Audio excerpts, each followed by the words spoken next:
Hey everybody, this is Dieter Bohn at the Steve Jobs Theater in Apple Park in Cupertino.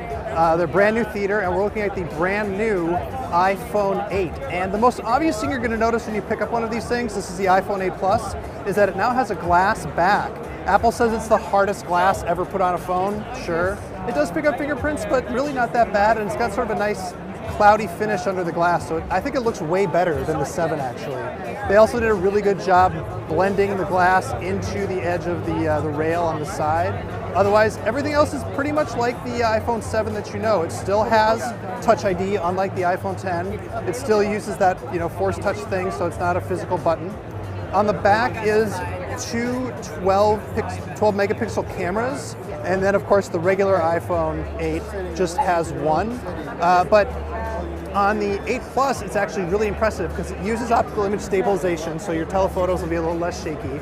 And when you jump into the thing, you can go right into portrait mode, and you can choose all of these different options that will automatically adjust the light. And when you point it at somebody's face, let's see if we can identify this guy here, it will, yeah, we gotta move closer. It will automatically set it to the stage lighting. Apple, of course, has a bunch of sample shots here, so this one's really impressive. Here's the portrait, and we can adjust. So here's what it looks like with the effects. This is the original photo.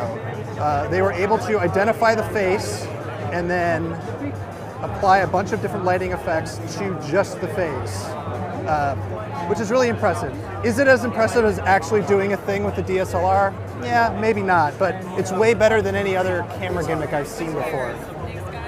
Inside there is a new chip. Apple calls it the A11 Bionic. It's a fast chip, they're always faster.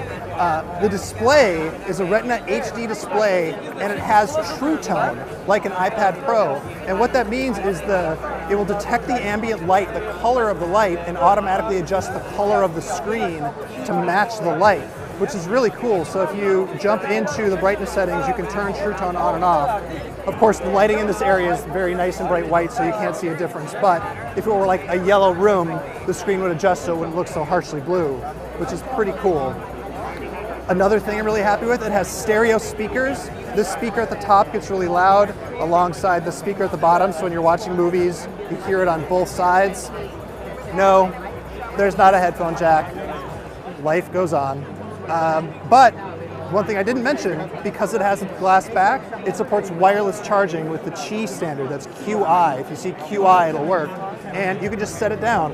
And Apple's promising that in the future, it's going to create an all-new charging standard that'll work with many, many devices at the same time, intelligently and automatically. So here you go. This is the iPhone 8. It's going to be available on September 22nd. The regular model starts at $699 for 64 gigs, and the Plus is $100 more. For much more from The Verge, please check out our YouTube channel. It's youtube.com/The Verge.